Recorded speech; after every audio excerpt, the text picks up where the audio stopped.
Teman-teman tahu nggak kalau pencernaan kita sehat, daya tahan tubuh kita juga pasti bagus.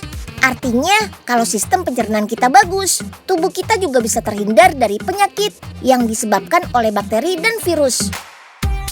Mie shirataki yang digemari orang Jepang ini mengandung banyak serat sehingga bisa bikin pencernaan kita sehat loh. Jangan salah, meskipun khas Jepang, bahan baku mie shirataki banyak juga kok di Indonesia. Ini dia yang namanya umbi porang, atau orang lokal menyebutnya iles-iles. Langsung saja deh, kita lihat proses umbi porang jadi mie tradisional khas Jepang. Yuk, kita kemon!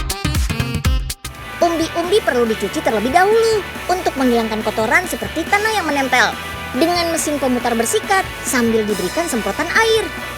Setelah dibersihkan, umbi porang masuk ke mesin slicing untuk diiris menjadi lembaran tipis. Irisan umbi porang selanjutnya di oven untuk dikeringkan. Proses pengeringan berlangsung selama 2 jam pada suhu 80 sampai 110 derajat Celcius. Hasilnya, irisan umbi porang menjadi kering, mirip keripik tuh.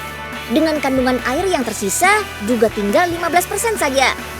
Keripik kemudian dibawa ke proses penggilingan. Untuk menghasilkan tepung porang yang berkualitas, proses penggilingan ada beberapa tahap loh.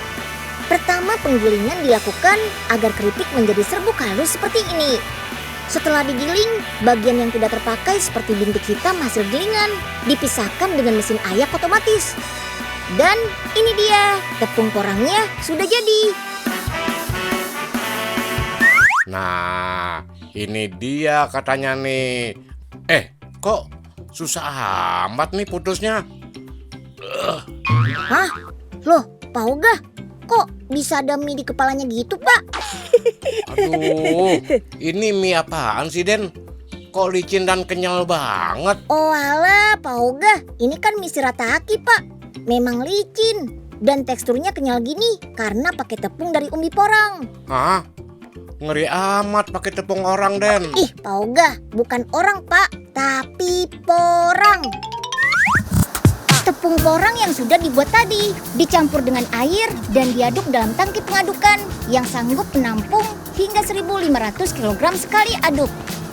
Setelah 20 menit, hasil pencampuran menghasilkan adonan mie berwarna putih yang padat dan kenyal tuh. Adonan lalu tinggal dicetak memanjang seperti mie. Loh, alat cetaknya kok mirip kayak pancuran di kamar mandi ya?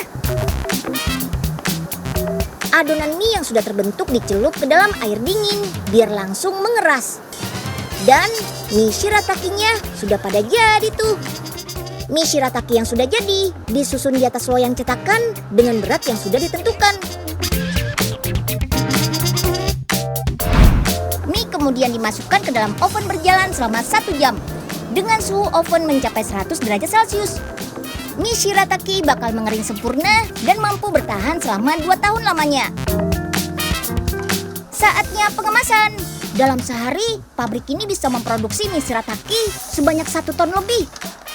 Dan hampir 90%-nya diekspor ke Jepang. Itu dulu ya. Karena semakin dikenal, sekarang permintaan dalam negeri, terutama di kota-kota besar, juga terus meningkat, menjadi setengahnya. Teman-teman yang masih asing dan penasaran, gimana sih caranya mengolah mie dan beras shiratakinya? Tenang, nih Unyil kasih tahu deh. Yuk, kita kemon. Pertama kita buat masakan dari mie shiratakinya dulu yuk. Sama seperti mie pada umumnya, mie shirataki kering perlu direbus sebentar biar lunak. Selanjutnya, masak dengan bumbu saus pasta. Rebus air terlebih dahulu.